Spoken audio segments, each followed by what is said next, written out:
పోనీ సీఎం రేవంత్ రెడ్డి రాజకీయం కోసం మాట్లాడాడని వాళ్ళు అంటున్నారు కదా. పోనీ వీళ్ళు ముందుకు వచ్చి లేదు ఆయన రాజకీయం కోసం మాట్లాడినాడు, ఆయన మాట్లాడింది అవాస్తవము, మేము రాయలసీమ ఎత్తిపోతల పథకాన్ని ఎట్టి పరిస్థితుల్లో నిర్మించి తీరుతామని వీళ్ళు చెప్పాలి కదా.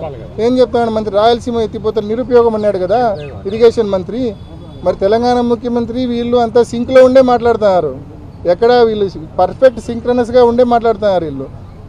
ఎక్కడే కానీ మనం వాళ్ళ మాటలు నమ్మితే మనము అవుతాం, మునిగిపోతాం మనం అంతే. దీనికి నిరసనగా అంటే మేము ఎంతసేపు ప్రశ్న ఇచ్చినా కూడా వాళ్ళ నుంచి మాకు స్పష్టమైన హామీ రాకపోగా కేవలం ఎదురుదాడి, కేవలం డైవర్షను. మేము ఇది అడిగితే ఎప్పుడో పట్టిసీమ కట్టినాడు కదా అంటారు ఒక ఎమ్మెల్యే. ఇప్పుడు పట్టిసీమని నేను చెప్పిన దానికి పట్టిసీమ కట్టినాడబ్బా సంతోషము, పట్టిసీమ నీళ్లు సేవింగ్ రాయలసీమ నుంచి తీసుకోవాలని చెప్పి చెప్తున్నారు కదా, శ్రీశైలం నుంచి తీసుకోవాలని చెప్తున్నారు కదా. శ్రీశైలం నీళ్లు పట్టిసీమ నుంచి సేవింగ్ నీళ్లు మనం తీసుకోవాలన్నా కూడా రేపొద్దున తెలంగాణ వాళ్ళు ఇబ్బడి ముబ్బడిగా పవర్ జనరేషను లేకుంటే ఈ పర్మిషన్లు లేని ప్రాజెక్టుల నుంచి నీళ్లు పంపింగ్ చేస్తే ఆ సేవింగ్ నీళ్లు కూడా తీసుకోవాలంటే మనం తీసుకోలేం కదా. ఏది ఏమైనా మనం నీళ్లు డ్రా చేసుకోవాలంటే కన్నా వాళ్ళకు పోటీగా మనం కూడా టిట్ ఫర్ టాట్ మనం ఈ ప్రాజెక్ట్ కంప్లీట్ చేసుకోవాలా. వాళ్ళు ఆపరేట్ చేస్తే మనం కూడా 3 TMCలు పర్ డే ఆపరేట్ చేసి తీసుకునే పరిస్థితిలో మనం ఉండాలా. అప్పుడే పట్టిసీమ సేవింగ్ నీళ్ళైనా తీసుకోగలము, లేకుంటే మనకు హక్కుగా ఉన్న 111 TMCలైనా మనం తీసుకోగలము. అదర్వైజ్ నీళ్ళు అనేటివి తీసుకునే పరిస్థితి ఉండదు. ఇప్పుడు దాని విలువ ఎప్పుడు తెలుస్తుందంటే, రాయలసీమ ఎత్తిపోతల పథకం యొక్క విలువ ఎప్పుడు తెలుస్తుందంటే, గడిచిన 3-4 సంవత్సరాలుగా 5 సంవత్సరాలుగా వర్షాలు బాగుండాయి. ప్రాజెక్టులకు అంటే శ్రీశైలానికి కనీసం 150 రోజులు ఫ్లడ్ డేస్ ఉన్నాయి.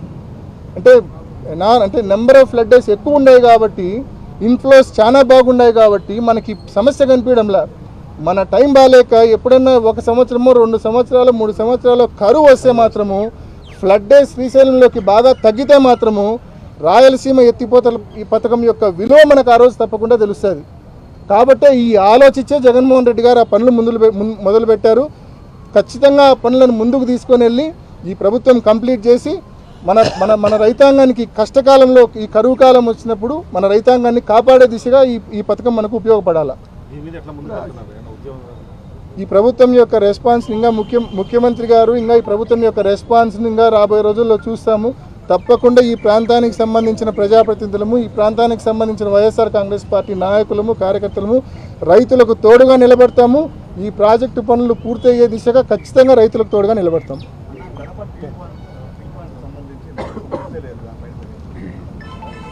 కడప స్టీల్ ప్లాంట్కి సంబంధించి JSW వాళ్ళు ముందుకు వచ్చినారు టేకప్ చేస్తామని చెప్పి. మన ప్రీవియస్ గవర్నమెంట్లోనే ముందుకు వచ్చినారు. వాళ్ళు MOUs చేసుకున్నారు. ఏపీ హైగ్రేడ్ స్టీల్ కార్పొరేషన్ పేరుతో ఉన్నింది. దానికి యాక్చువల్గా APMDC ద్వారా లీజులు కూడా ఇప్పించాలని ప్రయత్నం చేసినాం. ఈ AP high grade steel corporation JSW MOU చేసుకొని పర్యావరణ అనుమతులు కూడా జగన్మోహన్ రెడ్డి గారి ప్రభుత్వంలోనే వాటికి ఇప్పించడం జరిగింది.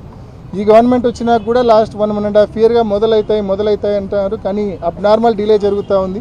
వాళ్ళ బోర్డులో కూడా అప్రూవల్ జరిగింది ఎప్పుడు మన గవర్నమెంట్ ఉండగానే. కానీ తప్పకుండా ఆ పనులు కూడా ముందుకు తీసుకెళ్లాల్సిందిగా ఈ ప్రభుత్వాన్ని మనవి చేస్తూ ఉన్నాం.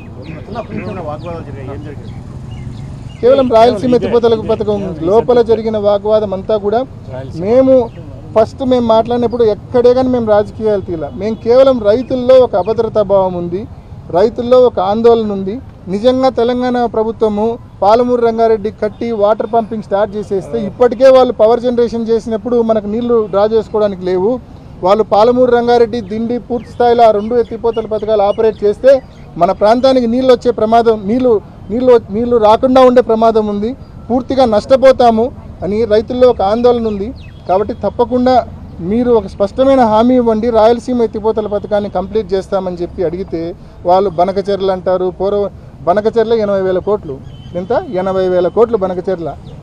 దాని ప్రాజెక్ట్ కాస్ట్. పోలవరము 40,000 50,000 కోట్లు ఉండే పోలవరం గురించి మనము 20 ఏళ్ళ నుంచి మాట్లాడుకుంటున్నాం.